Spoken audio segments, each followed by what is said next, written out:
नमस्कार। प्रादेशिक समाचार के साथ मैं चंदन कुमार कौंडिल्य। पहले मुख्य समाचार। प्रधानमंत्री नरेंद्र मोदी ने गुजरात में अखिल भारतीय शिक्षा संघ के अधिवेशन में शिक्षकों को किया संबोधित। कहा, विद्यार्थी आज आत्मविश्वास से भरे हुए हैं। केंद्रीय माध्यमिक शिक्षा बोर्ड सीबीएसई ने कक्षा 12वीं का रिजल्ट किया जारी। 90.68% के साथ लड़कियों ने मारी बाजी। मुख्यमंत्री हेमंत सोरेन आज रांची में cancer hospital and research centre का करेंगे शुभारंभ और रांची के खेलगांव स्थित हरिवंश टाना भगत इंडोर स्टेडियम में 2 दिवसीय all India open invitational karate championship की कल से होगी शुरुआत। और अब समाचार विस्तार से। प्रधानमंत्री नरेंद्र मोदी ने गुजरात में अखिल भारतीय शिक्षा संघ के अधिवेशन में शिक्षकों को किया संबोधित। कहा, विद्यार्थी आज आत्मविश्वास से भरे हुए हैं। प्रधानमंत्री ने कहा कि 21वीं सदी में भारत की शिक्षा व्यवस्था बदल रही है, शिक्षक बदल रहे हैं, छात्र बदल रहे हैं। पहले संसाधनों की कमी जैसी समस्याएं थी, आज सुविधाओं की कमी धीरे धीरे दूर हो रही है। प्रधानमंत्री आज एक दिन की गुजरात यात्रा पर हैं। इस कार्यक्रम के बाद वह गांधीनगर में 4,400 करोड़ रुपए की विकास परियोजनाओं की भी शुरुआत करेंगे। इन बदलती हुई परिस्थितियों में हम कैसे आगे बढ़े, ये बहुत अहम हो जाता है। जैसे हमने देखा है, पहले के टीचर्स के सामने संसाधनों की कमी, इंफ्रास्ट्रक्चर का अभाव जैसी कई चुनौतियां होती थी और तब छात्रों की तरफ से कोई खास चुनौती नहीं होती थी। आज टीचर्स के सामने से संसाधन और सुविधाओं की जो कमी थी, वो जो समस्याएं थी, वो धीरे धीरे दूर हो रही है। लेकिन आज की पीढ़ी के बच्चे, छात्र, उनकी जो जिज्ञासा है, वे माँ बाप के साथ साथ टीचर्स के लिए भी एक बहुत बड़ी चुनौती, चैलेंज लेकर आया है।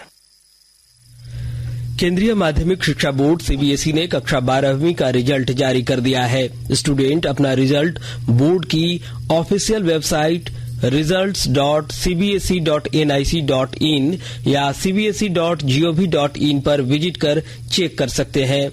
जारी रिजल्ट में देश भर से कुल 87.33% स्टूडेंट कक्षा 12वीं की परीक्षा में पास हुए हैं, जिसमें लड़कों का रिजल्ट 84.67% और लड़कियों का रिजल्ट 90.68% है। सीबीएसई के त्रिवेंद्रम जोन ने 99.91% के साथ सबसे बेहतर प्रदर्शन किया है। इधर सेना में 4 वर्ष की सेवा पूरी करने वाले अग्निवीरों को रेलवे में भर्ती के लिए कई प्रकार की छूट दी जाएगी। अग्निवीरों को लेवल 1 की नौकरियों में 10% और लेवल 2 तथा उसके ऊपर की नौकरियों में 5% का आरक्षण दिया जाएगा। यह सुविधा विभिन्न अराजपत्रित पदों की सीधी भर्ती के कोटे के तहत दी जाएगी। अग्निवीरों को शारीरिक दक्षता परीक्षण में भी छूट मिलेगी। वहीं अग्निवीरों के प्रथम बैच को आयु सीमा में 5 वर्ष और उसके बाद के बैच को 3 वर्ष की छूट मिलेगी। राज्य के मुख्य सचिव सुखदेव सिंह ने सभी उपायुक्तों को निर्देश दिया है कि बालू घाटों की टेंडर प्रक्रिया प्राथमिकता के साथ खत्म करें। उन्होंने कहा कि डीएमएफटी में 13,000 करोड़ रुपए पड़े हुए हैं और इसका 50% भी खर्च नहीं हुआ है। इसलिए डीएमएफटी फंड के अनुरूप जिलों में योजनाएं शीघ्र स्वीकृत करें। मुख्य सचिव कल सभी जिलों के उपायुक्तों के साथ वीडियो कॉन्फ्रेंसिंग के माध्यम से बैठक कर रहे थे। और आकाशवाणी के ताजातरीन समाचारों के लिए आप हमारी वेबसाइट newsonair.com पर लॉग इन कर सकते हैं। ताजा समाचार Twitter handle @AIR News Alerts और Facebook page all India radio news पर भी उपलब्ध है। आप प्रादेशिक समाचार एकांश के ट्विटर हैंडल @AIR News_Ranchi और फेसबुक, इंस्टाग्राम पेज और YouTube channel AIR News Ranchi पर भी हमारे बुलेटिन सुन सकते हैं। प्रादेशिक समाचार आप आकाशवाणी रांची से सुन रहे हैं। मुख्यमंत्री हेमंत सोरेन आज रांची में cancer hospital and research centre का शुभारंभ करेंगे। कांके के सुकरहुटू में लगभग 23 एकड़ जमीन पर टाटा ट्रस्ट की ओर से अस्पताल बनाया गया है। कैंसर मरीजों को अत्याधुनिक तकनीक के साथ जांच और उपचार की सुविधा मिलेगी। अस्पताल में 82 बेड पर भर्ती की सुविधा होगी। वहीं 14 ऑपरेशन थिएटर, 28 बेड आईसीयू एवं ब्लड बैंक का भी संचालन किया जाएगा। और पाकुड़ जिले के प्रतिभावान विद्यार्थियों का नामांकन उत्कृष्ट विद्यालयों में कराने के लिए शिक्षा विभाग ने प्रयास तेज कर दिया है। और ब्यौरा दे रहे हैं हमारे संवाददाता। पैसे के अभाव में सीबीएसई पैटर्न की पढ़ाई निजी विद्यालयों में नहीं कर पाने वाले पाकुड़ के प्रतिभावान विद्यार्थियों का नामांकन उत्कृष्ट विद्यालयों में कराने के लिए शिक्षा विभाग ने प्रयास तेज कर दिया है।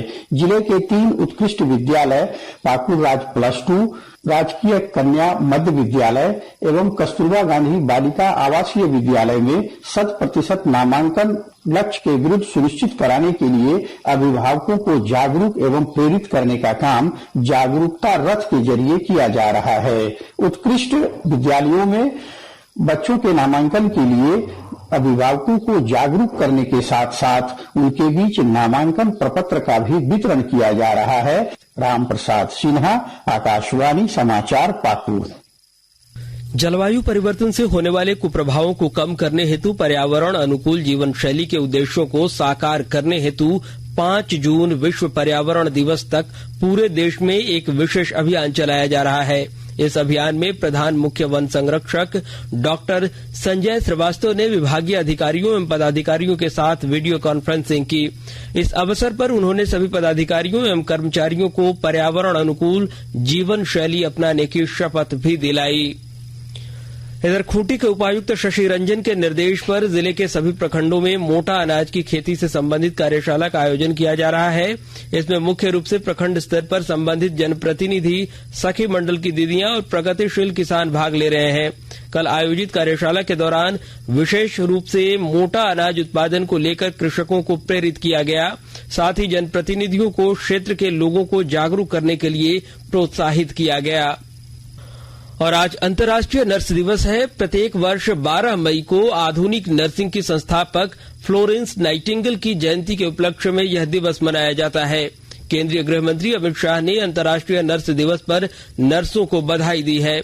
इधर राज्य के स्वास्थ्य मंत्री बन्ना गुप्ता ने भी ट्वीट कर अंतर्राष्ट्रीय नर्स दिवस की बधाई दी है। इस वर्ष अंतर्राष्ट्रीय नर्स दिवस की थीम हमारी नर्सें हमारा भविष्य है। रांची के खेलगांव स्थित हरिवंश टाना भगत इंडोर स्टेडियम में कल से 2 दिवसीय all India open invitational karate championship की शुरुआत होगी। इसका आयोजन सिकोकई कराटे डू इंटरनेशनल इंडिया की ओर से किया जा रहा है। इसका संचालन विश्व कराटे संघ एवं एशियन कराटे संघ के जज एवं रेफरी की देखरेख में किया जाएगा। प्रतियोगिता के मुख्य आयोजक रेंसी सुनील किस्पोट्टा ने बताया कि 70 स्वर्ण पदक के लिए देश भर से आए लगभग 700 खिलाड़ी भाग लेंगे। प्रतियोगिता सब जूनियर, जूनियर कैडेट एवं सीनियर वर्ग में होगी। वहीं कई अंतर्राष्ट्रीय खिलाड़ी भी इस प्रतियोगिता में भाग लेंगे। उम्दा प्रदर्शन करने वाले खिलाड़ी 17 और 18 जून को दिल्ली में होने वाली अंतर्राष्ट्रीय कराटे प्रतियोगिता में भाग लेंगे। देवघर साइबर थाना की पुलिस ने पालाजोरी थाना क्षेत्र के पत्थरघटिया और सारठ थाना क्षेत्र के नया खरना गांव में छापेमारी कर 16 साइबर अपराधियों को गिरफ्तार किया है। पुलिस ने अपराधियों के पास से 33 मोबाइल फोन, 50 फर्जी SIM card, 1 SBI kiosk card और 5 ATM कार्ड बरामद किया है। इस संबंध में जानकारी देते हुए साइबर DSP सुमित प्रसाद ने कल बताया कि इस मामले में गिरफ्तार साइबर अपराधियों के पास से बरामद मोबाइल फोन से देश भर के 126 साइबर ठगी के वारदात को अंजाम दिया गया है।